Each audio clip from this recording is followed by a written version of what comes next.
Guys, ngayon nananghalian tayo, kain tayo guys. Meron tayong, ito yung mga ano natin, pabalik-balik na ulam. Ito ang ulam natin sa probinsya guys.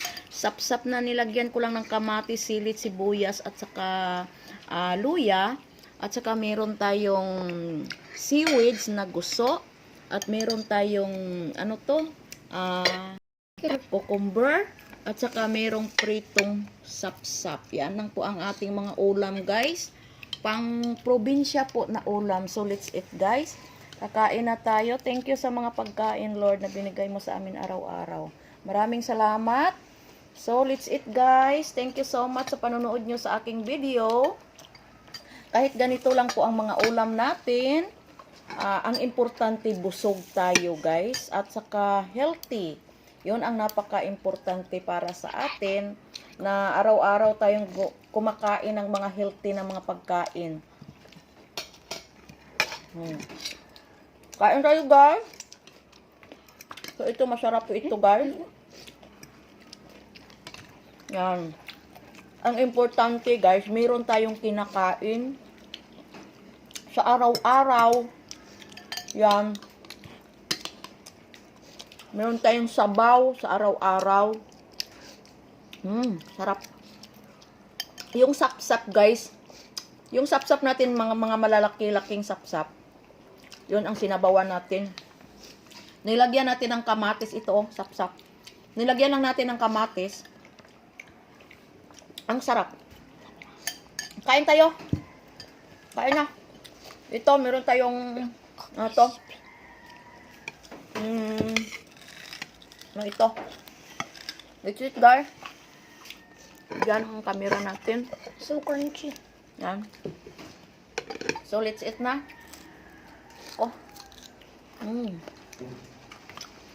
Yan. Dito sa probinsya guys, may pagkain kang ganito. Happy na tayo. Sarap na. Sarap na ng buhay para ito.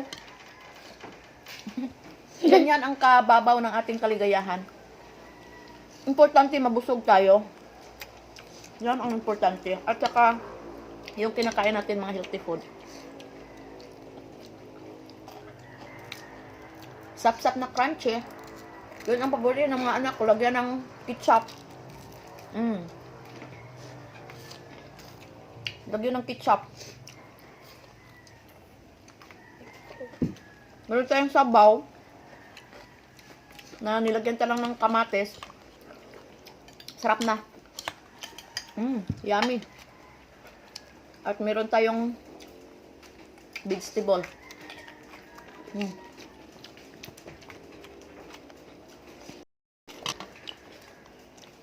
Pinalalangga.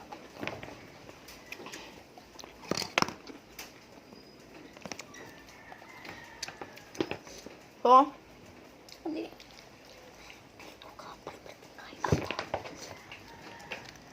ang sarap guys.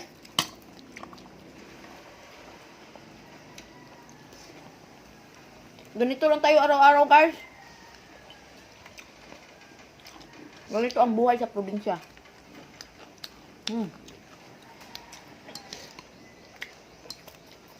Dito tayo ipinanganak. Ito ang ating kinalalakihan na mga pagkain, kaya sarap na sarap tayo. So, thank you for watching guys. Bye-bye. See you in my next vlog.